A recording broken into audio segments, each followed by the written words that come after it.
Ushtria këtë nuk guxon ta bëjë, nuk guxon të ndodhë. Kjo është shumë jo profesionale.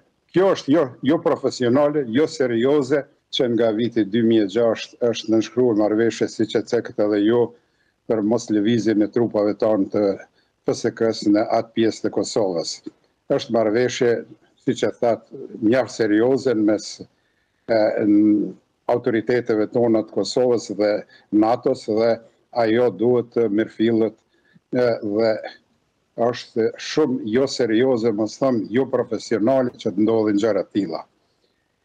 Për të lëviz trupat tonë në veri të vendit është duhet paraprakisht miratim i forcës së NATO-s gjithsesi KFOR-it për të menaxhuar ndonjë situatë emergjente, siç e dini që ishte një rast ku patëm humbjen e jetës një qytetari ton në liçenin e Ojmonit, ku trupat tonë me sukses nxjerrën trupin e pajet të një qytetari.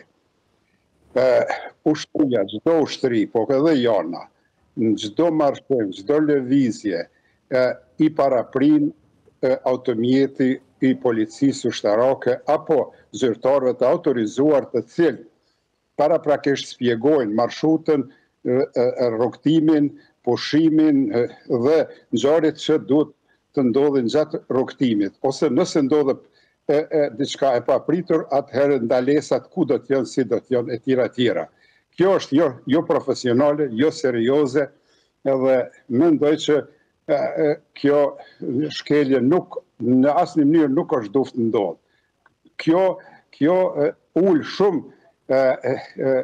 përshtypjen e autoriteteve profesionale ushtarake se jemi jo serios, se ma mirë të shtonë që o shkuë për në qëllim tjetër, se sa të thuhet o gabur rruga. Ushtria këtë nuk guxon ta bëjë, nuk guxon të ndodhë.